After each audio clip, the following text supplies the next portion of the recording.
The verse of the day is Galatians 1:10, and it says, "Obviously, I'm not trying to win the approval of people, but of God. If pleasing people were my goal, I would not be Christ's servant."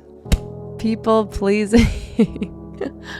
I feel like I might be a master at this topic because your girl came from the deepest depths of people pleasing and is still working out things. It's so interesting how you think you've overcome things until you live in different seasons and around new people and things come up.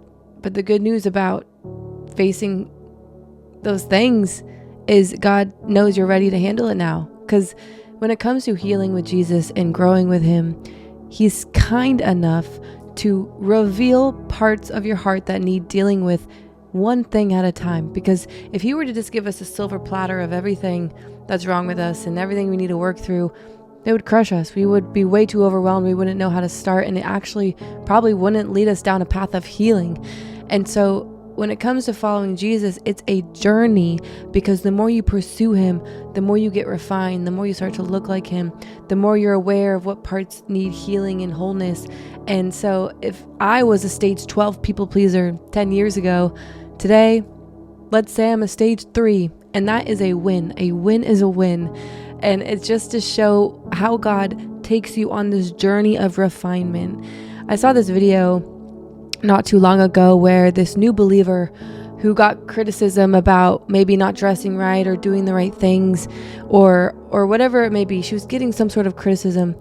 And she made such a good point. She said, "Give me a minute. I just started this journey. I am just learning what it means to believe and to follow." And I think so often the church can be so judgmental and assume that you need to have it all together or do all the right things, which is the wrong perspective, because there's nothing you have to do. It's going to be Jesus working in you the more you pursue him. And this is why our habits and our lifestyle and our mindset and our heart posture changes over time. We talked about earlier this week about an apple tree. How long does an apple tree take to bear fruit? 2 to 9 years. It takes planting the seed. It takes watering it and tending to it.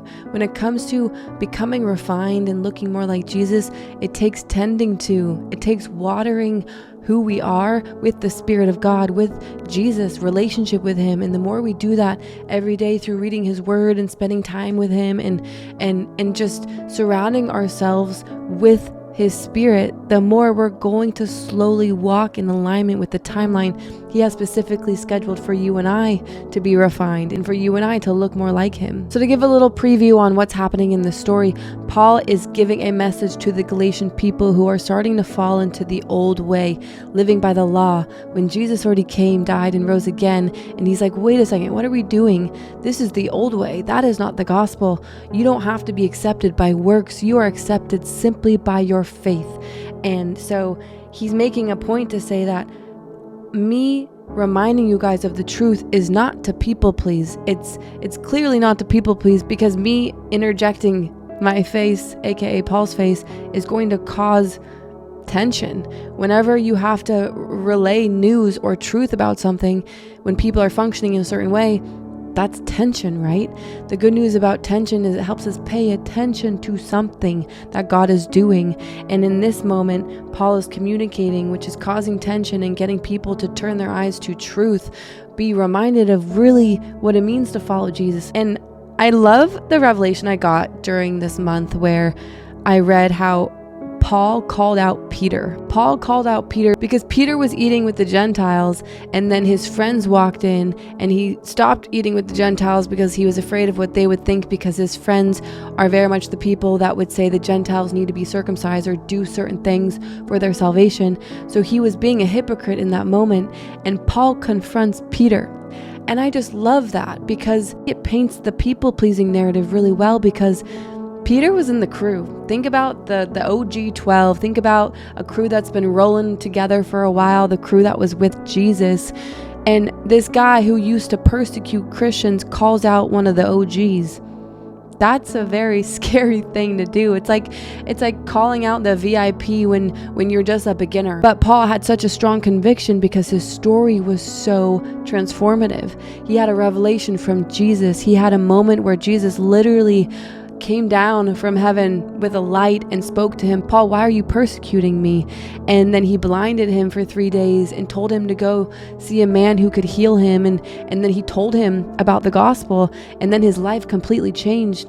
And I think it takes sometimes those radical testimonies to wake up people to the message of the gospel, and that it's not about what you do.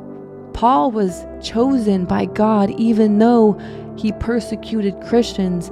And the reason why is because now his story carries so much weight. I went back into Acts to read a little bit about Paul's story and how Jesus approached him. And it says in Acts 9 verse 15, the Lord said, "Go, for Saul is my chosen instrument to take my message to the Gentiles and to kings, as well as to the people of Israel. And I will show him how much he must suffer for my name's sake." Saul, his name used to be Saul, and God changed it to Paul, was chosen as an instrument to take the message to the Gentiles and to the kings. The Gentiles are the non-Jewish people. And it's brilliant because Jesus accomplished the law that some of the Jews were stuck in even after Jesus came. And Paul came to demolish all of the lies and remind the people what the truth is. Remind them that we're not saved by works, we're saved by faith. It's not what we do, it's who we know. Another verse is Acts 26:17, and it says, "Yes, I am sending you to the Gentiles to open their eyes so they may turn from darkness to light and from the power of Satan to God. Then they will receive forgiveness for their sins and be given a place among God's people who are set apart by faith in me." So Paul was given a strong purpose to speak to those who thought they weren't included in the family, but they are, and they can be simply by their faith.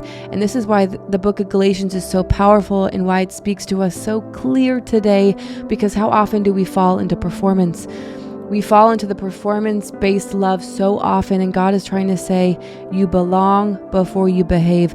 Paul belonged before he changed his lifestyle. God spoke to him when he was on his way to arrest Christians. He belonged then, and it woke Paul up to see the reality of who Jesus is, which made Paul want to learn more about him, and then his life changed. And it's a perfect reminder for you and I, and if you're someone who's feeling like you don't deserve God's love, you belong now. And it's in your belonging and you knowing that and experiencing his love that you're going to see that God doesn't see you as your sin. He doesn't see you as your past. He sees you as the version you're capable of becoming with his power. When it comes to following Jesus, people-pleasing cannot be a thing. We have to please God over man. It's fear of God over man. And that's something I pray every day. Lord, widen my capacity to fear you and demolish any fear of man that's still left in my heart. Help me to not be swayed by the approval of people, but to only focus on your approval, Lord, that I am already fully accepted and chosen as I am. And that dismantles the fear of man, because if God accepts us, then any other rejection doesn't matter. If pleasing people were my goal, I would not be Christ's servant. If you are going to be a follower of Jesus, you cannot please people at the same time, because there are going to be a lot of people who don't get you and misunderstand you and reject you. And it's really just a means to show how much does it shake you? How much does it dictate how much you believe in yourself? And that's just an opportunity to bring to God and be like, Lord, help me to see myself the way you do. Help me to not please people, but to simply want to please you and fear you over man. Okay?